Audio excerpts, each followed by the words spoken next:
সবাইকে স্বাগত। আপনারা যারা পরীক্ষা দিবেন আপনাদের পরীক্ষাটি লিখিত হবে। আমি আবারও বলতেছি, আপনারা যারা পরীক্ষা দিবেন আপনাদের পরীক্ষাটি লিখিত হবে। আপনাদের পরীক্ষার জন্য স্পেশাল একটি প্রশ্ন প্যাটার্ন নিয়ে এসেছি। ইনশাল্লাহ এই প্যাটার্ন থেকে 25 থেকে 30 নাম্বার অনায়াসে কমন পাবেন। শুধু ধৈর্য সহকারে সম্পূর্ণ ভিডিওটা দেখেন, আমি দেখিয়ে দিব কোন কোন বিষয়ে কোন কোন টপিক থেকে প্রশ্ন উত্তর আসবে, 100% হুবহুব কিভাবে কমন পাবেন, এই সকল তথ্য নিয়ে আজকে আলোচনা করব। আর বিশেষ করে বলে রাখি, আপনারা যারা পরীক্ষা দিবেন পরীক্ষার প্রশ্ন প্যাটার্ন যেমন থাকবে সেম প্যাটার্নে একদম শর্ট করে স্পেশাল শর্ট চূড়ান্ত সাজেশন তৈরি করা হয়েছে। সাজেশনটি নিতে স্ক্রিনে দেওয়া হোয়াটসঅ্যাপ নাম্বার রয়েছে, ইমো নাম্বার রয়েছে, দুটোর মধ্যে যে কোনো একটি মেসেজ করে সাজেশনটি সংগ্রহ করুন। সাজেশনের মূল্য মাত্র 100 টাকা। আমি বলি যারা যারা পরীক্ষা দিবেন প্রত্যেকে সাজেশনটি সংগ্রহ করবেন। যারা চাকরির কারণে, কাজের কারণে অথবা পড়ালেখা একটু দুর্বল, প্রত্যেকে সাজেশনটি সংগ্রহ করবেন। ইনশাল্লাহ আপনারা পরীক্ষায় পাশ করবেন। আমি আবারও বলি, একদম শর্ট স্পেশাল চূড়ান্ত সাজেশন পাবেন। আমাদের সাজেশনটি পড়লেই যথেষ্ট। সাজেশনের বাইরে আপনাকে আর কিছুই পড়তে হবে না। আমি মূল কথায় চলে আসছি। প্রথমে থাকবে কি, এখানে প্রথমে থাকবে সাধারণ জ্ঞান। যেমন এখানে রয়েছে বিদ্রোহী কবিতার রুচিও থাকে, কাজী নজরুল ইসলাম। কতটা গুরুত্বপূর্ণ শুধু আপনারাই বুঝতেছেন। রবীন্দ্রনাথ ঠাকুর কত সালে নোবেল পুরস্কার পান, এটা কত গুরুত্বপূর্ণ আল্লাহ ছাড়া কেউ জানে না। 1913 সালে কত পরীক্ষা আসছে সেটা আল্লাহ ছাড়া কেউ জানে না। 3 নম্বরে রয়েছে বাংলা সাহিত্য। সাহিত্য সম্রাট বলা হয় কাকে? বাংলা সাহিত্যে সাহিত্য সম্রাট কাকে বলা হয়? বঙ্কিমচন্দ্র চট্টোপাধ্যায়কে। তারপরে রয়েছে 4 নম্বরে বাংলা ভাষায় প্রচলিত 2টি চীনা শব্দ লিখুন। চীনা শব্দ লিখেন, অর্থাৎ আমরা যে ভাষাগুলো প্রতিনিয়ত বলতেছি এই 2টা ভাষা, যেমন চা, চিনি, যেমন এগুলো আমরা মনে করতেছি অনেকে যে এগুলো বাংলা না, এগুলো বাংলা শব্দ না, এগুলো হচ্ছে চীনা শব্দ। ঠিক আছে। বাংলা ভাষায় শব্দসমূহ অর্থ অনুসারে কত প্রকার? 3 প্রকার। বাংলা ভাষার শব্দসমূহ অর্থ অনুসারে কত প্রকার? 3 প্রকার। সন্ধি বিচ্ছেদ থেকে থাকবে। দেখেন, সন্ধি বিচ্ছেদ থেকে আমি যে প্রশ্ন উত্তরগুলো নিয়ে এসেছি এগুলো খুবই গুরুত্বপূর্ণ, আপনাদের পরীক্ষা আসবে। ঠিক আছে। সন্ধি বিচ্ছেদ থেকে দেখেন হিমালয়, গবেষণা, পরীক্ষা, দিগন্ত, এখান থেকে আপনারা 2 মার্ক কমন পাবেন। এই সন্ধি বিচ্ছেদ থেকে আমি বলে দিলাম। তাই বলি অবশ্যই আমাদের চ্যানেলটি সাবস্ক্রাইব ও পেজটি ফলো দিয়ে রাখবেন। কেন? পরীক্ষার নোটিশ, পরীক্ষার রেজাল্ট, পরীক্ষার প্রশ্ন সমাধান, যাবতীয় সকল তথ্য সবার আগে আমরা ভিডিও আপলোড দিয়ে রাখি। আপনি যদি চ্যানেলটি সাবস্ক্রাইব, পেজটি ফলো দিয়ে রাখেন, সবার আগে চলে যাবে আপনার কাছে নোটিফিকেশন। মনে করেন আপনি পরীক্ষা দিয়েছেন, পরীক্ষার প্রশ্ন সমাধান দেখিয়ে দিব, তারপরে রেজাল্টের অপেক্ষা করা লাগবে না, আমাদের চ্যানেলে পেয়ে যাবেন, সকল তথ্য পেয়ে যাবেন, এবং কি নতুন নতুন চাকরির তথ্য পেয়ে যাবে। সার্কুলার দেওয়ার সাথে সাথে আমাদের চ্যানেলে আপলোড দেওয়া হবে। আপনি শুধু আমাদের চ্যানেলটি সাবস্ক্রাইব, পেজটি ফলো দিয়ে রাখলে সবার আগে চলে যাবে আপনার কাছে নোটিফিকেশন। তাই অবশ্যই চ্যানেলটি সাবস্ক্রাইব, পেজটি ফলো দিয়ে আমাদের মেম্বার সদস্য হয়ে আমাদের সাথেই থাকবেন। আপনারা যারা যারা পরীক্ষা দিবেন, আমি বিশেষ করে বলে রাখি, 100 টাকা কিন্তু বড় কথা না। আপনারা প্রত্যেকে সাজেশনটি সংগ্রহ করবেন। ইনশাল্লাহ এই সাজেশনের বাইরে আপনাকে আর কিছুই দেখতে হবে না। তারপরে কারক ও বিভক্তি নির্ণয় করুন। কারক ও বিভক্তি নির্ণয় করুন। শুদ্ধ বানান থেকে থাকবে। শুদ্ধ বানান লিখুন। এখানে 4টা দেওয়া আছে, 4টার জন্য 4 নাম্বার। এক কথায় প্রকাশ করুন, আল্লাহকে বিশ্বাস করে না যে নাস্তিক। চিরকাল, দরিয়া স্থায়ী, চিরস্থায়ী। এখানে প্রত্যেকটা প্রশ্ন খুবই গুরুত্বপূর্ণ। অর্থসহ বাক্য রচনা করুন। প্রত্যেকটা প্রশ্নের মান কিন্তু 1 করে। ঠিক আছে। তারপরে ট্রান্সলেট থাকবে। আপনাদের পরীক্ষায় ট্রান্সলেট থাকবেই, 100% শিওর ট্রান্সলেট থাকবে। ঠিক আছে। এখানে ট্রান্সলেটগুলো দেওয়া রয়েছে, খুবই গুরুত্বপূর্ণ। ঠিক আছে।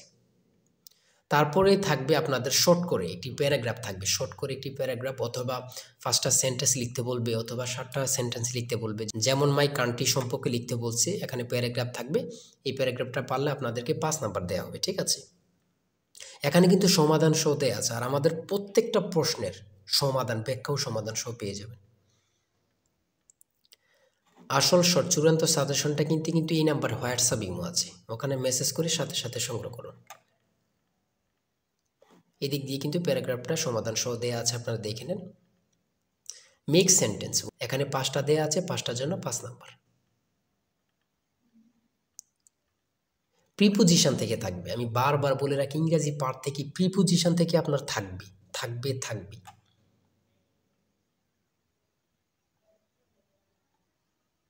দেখেন, প্রত্যেকটা প্রশ্ন কিন্তু আমাদের খুবই গুরুত্বপূর্ণ।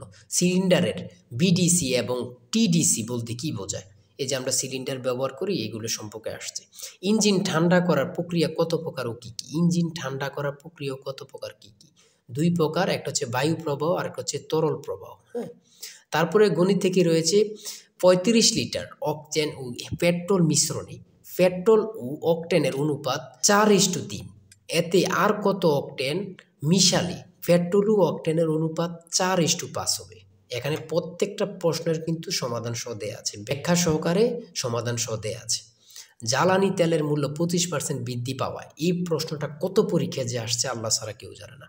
বৃদ্ধি পাওয়ায় তেলের ব্যবহার এমনভাবে কমানো হলো যেন তেল বাবদ ব্যয় বৃদ্ধি পেল না। গাড়ির মালিক তেলের ব্যবহার শতকরা কত কমালো? এখানে দেখছেন কতটা গুরুত্বপূর্ণ। এখানে কিন্তু সমাধান সহ দেওয়া আছে, আপনারা দেখে নিন। প্রত্যেকটা গণিত প্রশ্নের মান কিন্তু পাস করে, প্রত্যেকটা গণিত প্রশ্নের মান কিন্তু পাস করে, ঠিক আছে। 20 নম্বরে রয়েছে বাংলাদেশের দীর্ঘতম নদীর নাম কি? খুবই গুরুত্বপূর্ণ। বাংলাদেশের দীর্ঘতম নদীর নাম হচ্ছে পদ্মা। জনসংখ্যা বিবেচনায় মুসলিম বেশি, ক্ষুদ্রতম দেশ কোনটি? মালদ্বীপ। আপনাদের পরীক্ষায় এটা আসবে, যান বলে দিলাম। তারপরে এদিক দিয়ে রয়েছে 22 নম্বরে, কোন সুলতান 17 বার ভারত আক্রমণ করেন? কোন সুলতান 17 বার ভারত আক্রমণ করেন? এটা খুবই গুরুত্বপূর্ণ। সুলতান মাহমুদ। 60 গম্বুজ মসজিদ কোন জেলা অবস্থিত? বাগেরহাট। 60 গম্বুজ মসজিদ কোন জেলা অবস্থিত? বাগেরহাট। এই প্রশ্নটা কিন্তু চাকরির পরীক্ষা এখন অ্যাভেলেবেল আসতেছে, ঠিক আছে। বাংলাদেশ বিমানের স্লোগান কি? বাংলাদেশ বিমানের স্লোগান কি? আকাশে শান্তির নীড়, আকাশে শান্তির নীড়। গণচীনের প্রতিষ্ঠাতা কি? গণচীনের প্রতিষ্ঠাতা হচ্ছে মাও সেতুং, মাও সেতুং। আধুনিক মালয়েশিয়ার প্রতিষ্ঠাতা, আধুনিক মালয়েশিয়ার প্রতিষ্ঠাতাকে? Mahathir Mohamad, Mahathir Mohamad. BRTA, BRTA এর পূর্ণরূপ কি? Bangladesh road transport authority, Bangladesh road transport authority. পূর্ণরূপ থেকে আপনাদের প্রশ্ন উত্তর থাকবে, এটা ধরে নেন, ঠিক আছে, আমি বলে রাখি। তারপরে 29 নম্বরে রয়েছে বাংলাদেশের চিংড়ি সম্পদকে কি বলা হয়? হোয়াইট গোল্ড, যেটা সাদা সোনা। বাংলাদেশের চিংড়ি সম্পদকে কি বলা হয়? হোয়াইট গোল্ড, সাদা সোনা। এই প্রশ্নটি আপনাদের পরীক্ষা আসবে, যান বলে দিলাম। তারপরে 30 নম্বরে রয়েছে নীল নদের দেশ কোনটি? নীল নদের দেশ কোনটি? মিশর। নীল নদের দেশ কোনটি? মিশর। দুটি ইলেকট্রিক গাড়ির নাম বলো, দুটি ইলেকট্রিক গাড়ির নাম বলো। বাংলাদেশের রেলওয়ে কয়টি অঞ্চলে বিভক্ত? বাংলাদেশের রেলওয়ে কয়টি অঞ্চলে বিভক্ত? দুটি। তারপরে রয়েছে পরিবিবির মাজার কোথায় অবস্থিত? পরিবিবির মাজার কোথায় অবস্থিত? লালবাগ কেল্লা, ঢাকা। পরিবিবির মাজার কোথায় অবস্থিত? লালবাগ কেল্লা, ঢাকা।